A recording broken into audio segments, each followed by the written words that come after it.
तो कहानी के शुरू में हमें बताया जाता है कि रेज नाम का वायरस पूरे शहर में फैल गया है, जिस वजह से लोग ज़ॉम्बीज़ में बदल रहे हैं और एक दूसरे को मारकर खा रहे थे। फिर हमें एक छोटा सा घर दिखाया जाता है जिसमें 6 लोग थे जो ज़ॉम्बीज़ के वायरस से बचे हुए थे। उन लोगों में एक आदमी डॉन, जिसके साथ उसकी वाइफ एलिस, एक बूढ़ा कपल और 2 लोग और थे।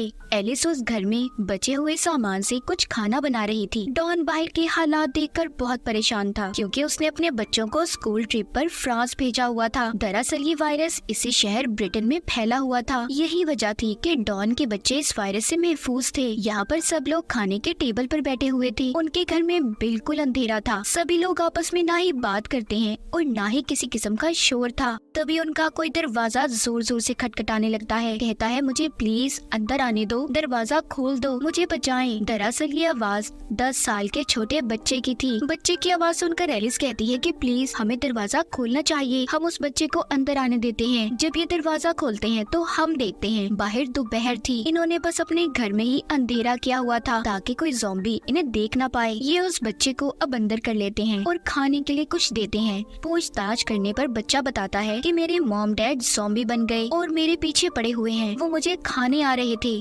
डॉन पूछता है कितने लोग थे? वो कहता है बहुत सारे। इनमें जो 2 और लोग थे उनमें से लड़की बहुत ज्यादा डरी हुई थी और बाहर झांकने लगती है। उसे दूर से बहुत सारे ज़ॉम्बीज़ की आवाजें अपनी तरफ आते हुए सुनाई दे रही थी। तभी एक ज़ॉम्बी अचानक से आकर सीधा उस लड़की पर हमला कर देती है। इर्द गिर्द भी बहुत सारे ज़ॉम्बीज़ आ गए थे और अंदर आने की भी कोशिश करते हैं। एलिस उस बच्चे को बचाकर ऊपर की तरफ जा रही थी। डॉन भी उसके पीछे आता है। वो एलिस को बहुत बार कहता है कि उस बच्चे को छोड़ दो एलिस, हमें भागना है, मगर वो डॉन की बात को नहीं सुनती। उधर वो बूढ़ा कपल बाहर एक और घर में छुप गए थे, मगर वो भी ज़ॉम्बी से बच नहीं पाते। जिसके बाद अब जिधर कमरे में एलिस बच्चे के साथ थी उधर भी बहुत सारे ज़ॉम्बीज़ आ गए थे। दूसरे कमरे में डॉन था। वो एलिस को पुकारता है, देखो इधर मेरी तरफ, मेरे पास आओ, मगर दरमियान में इतने ज्यादा ज़ॉम्बीज़ थे कि वो उनका मुकाबला नहीं कर पाती। तभी ये देखकर डॉन ने भी अपने दरवाजे को बंद कर लिया था। एलिस उसे बार बार आवाजें दे रही थी, कहाँ पर हो डॉन, मेरी मदद करो। मगर डॉन उस साइड का दरवाजा बंद करके दूसरे दरवाजे से बाहर की तरफ भाग गया था। उसके पीछे और भी बहुत से ज़ॉम्बीज़ थे जो भूखे उसकी तरफ भाग रहे थे। हम एलिस को देखते हैं जिसकी आवाज मदद के लिए आना अब बंद हो गई थी। डॉन बहुत शर्मिंदगी में रोता भाग रहा था कि उसने अपनी बीवी एलिस को छोड़ दिया, उसकी मदद नहीं की। आगे जाकर उसे तालाब में वही लड़का मिलता है जो इनके साथ घर में रह रहा था। वो कश्ती को चलाते हुए हड़बड़ाहट में पानी में गिर जाता है। उस लड़की को भी ज़ॉम्बीज़ ने पकड़ लिया था और काट कर मार देते हैं। डॉन अकेला ही बचा था जो उस कश्ती में बैठकर जा रहा था। फिर आगे हमें कहानी 1 महीने बाद की दिखाई जाती है जिसमें बताते हैं कि ज़ॉम्बीज़ अब भूखे रहने की वजह से आहिस्ता आहिस्ता खत्म हो रही हैं। इस शहर में अब आर्मी फोर्स का कब्जा था। वो इस सारे मामले को कंट्रोल करने की कोशिश कर रहे थे। तभी हमें एक सार्जेंट डॉयल दिखाया जाता है जो कि स्नाइपर निशानेबाज की टीम में था। उसे जैसे ही ज़ॉम्बीज़ दिखे उसने उन्हें अपनी गन से निशाना लगाकर मारना था। डॉन को भी आर्मी वालों ने बचाया हुआ था। इस तरह 6 महीने गुजर चुके थे। अब ज़ॉम्बीज़ भी बहुत कम कहीं कहीं पर थे। इसी दरमियान हमें एक डॉक्टर भी दिखाई जाती है जो इस वायरस पर स्टडी कर रही थी। अब जो लोग दूसरे शहरों में फंसे हुए थे उन्हें दोबारा से अपने घरों में लाने के लिए आर्मी प्रोग्राम शुरू कर देती है, मगर अभी भी सबको सेफ जोन में रहना था, न कि अपने घरों में, जो कि अमेरिका US आर्मी फोर्स की निगरानी में था। अभी तक 100 के आसपास लोग थे जो अपने इस शहर ब्रिटेन में वापस आ गए थे। इन्हीं में डॉन के बच्चे भी थे। डॉक्टर जब बच्चों को वापस आता देखती है तो परेशान हो जाती है क्योंकि वो ये सोच रही थी कि आखिर कैसे इन बच्चों को संभाला जाएगा। डॉक्टर अब डॉन के बेटे का टेस्ट करती है जिसमें वो देखती है उसकी आंखें 2 कलर की थी, यानी कि उसकी आंख का आधा रंग कुछ और आधा कुछ और था। डॉक्टर उससे पूछती है, क्या तुम्हारी फैमिली में किसी और की आंखें भी ऐसी हैं? डॉन का बेटा कहता है, हाँ, मेरी मॉम की, यानी कि एलिस की आंखों का रंग ऐसा था।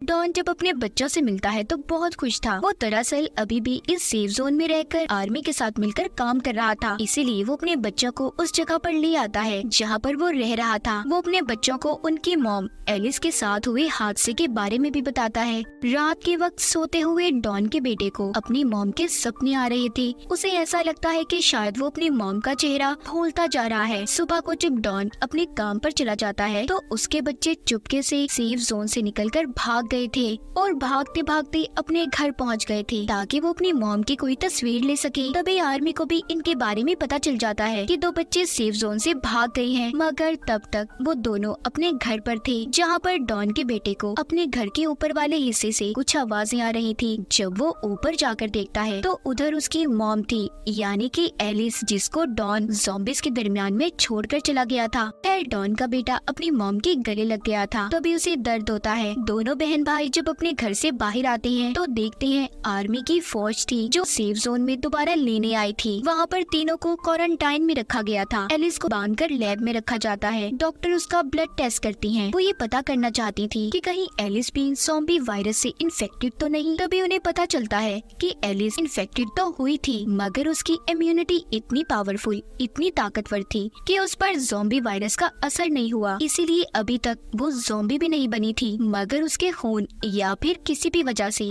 दूसरे लोगों से इन्फेक्टेड हो सकते थे, यानी कि अगर कोई भी इंसान उसके पास रहा तो वो ज़ॉम्बी बन जाएगा। ये सारी बातें सुनकर डॉक्टर की आर्मी जनरल उसे मारने का फैसला करते हैं, क्योंकि उन्हें ऐसा लग रहा था कि एलिस सबके लिए खतरा हो सकती है, ताकि किसी और को एलिस की वजह से कोई नुकसान ना हो। मगर डॉक्टर जनरल को समझाती है कि देखिए, एलिस की इम्यूनिटी, उसके जीन्स बहुत अलग हैं, हम उसके खून से वैक्सीन बना सकते हैं। अब जब इन सारी बातों का डॉन को पता चलता है कि उसकी बीवी एलिस जिंदा है, वो अपने बच्चों के पास जाता है, मगर वो उस पर गुस्सा थे। कहते हैं कि डैड, आप तो कह रहे थे कि मॉम मर गई है, ज़ॉम्बी बन गई है, तो वो कैसे जिंदा है? डॉन अपने बच्चों की बातें सुनकर बहुत डरा हुआ था, क्योंकि सच्चाई सिर्फ वही जानता था कि वो एलिस को छोड़कर भागा था। इसीलिए वो सबसे पहले एलिस के पास जाता है और रोकर उससे माफी मांगता है। अब जैसे ही वो उसके थोड़ा और करीब जाता है, एकदम से चीखता तड़पता है और एकदम से ज़ॉम्बी में बदल गया था। एलिस उसकी ऐसी हालत देखकर मदद के लिए चिल्लाती है, मगर अब वो उसे भी बहुत ही खतरनाक तरीके से नोचकर मार देता है। फिर इसके बाद बाहर जाकर आर्मी के लोगों पर हमला करता है। डॉक्टर डॉन के बच्चों को लेकर सेफ जोन की तरफ भागती है, मगर डॉन सेफ जोन की तरफ भी आ गया था और लोगों की चीखों पुकार सुनकर उस तरफ के दरवाजे को तोड़ने लगता है। डॉन का बेटा उसे देखकर भागता है, एक एसी वेंट में जाकर छुप गया था। नीचे से लोगों की चीखों पुकार की आवाजें आ रही थी। डॉन उन्हें काट कर ज़ॉम्बी बना रहा था। फिर आगे ज़ॉम्बी बनने वाले लोग दूसरे लोगों को ज़ॉम्बी बना रहे थे। हर जगह पर हलचल थी, सभी अपनी जान बचाकर यहाँ से भागना चाहते थे। तभी स्नाइपर्स को भी अलर्ट किया जाता है, मगर उन्हें ये समझने में बहुत मुश्किल हो रही थी कि कौन ज़ॉम्बी है और कौन नहीं। तभी उन सभी को ये ऑर्डर दिया जाता है कि सबको मार दें। ये बात सुनकर उसी स्नाइपर डायल को, जो हमने कहानी के शुरू में देखा, उसे काफी अजीब लगता है, क्योंकि उसे लोगों को बचाना था,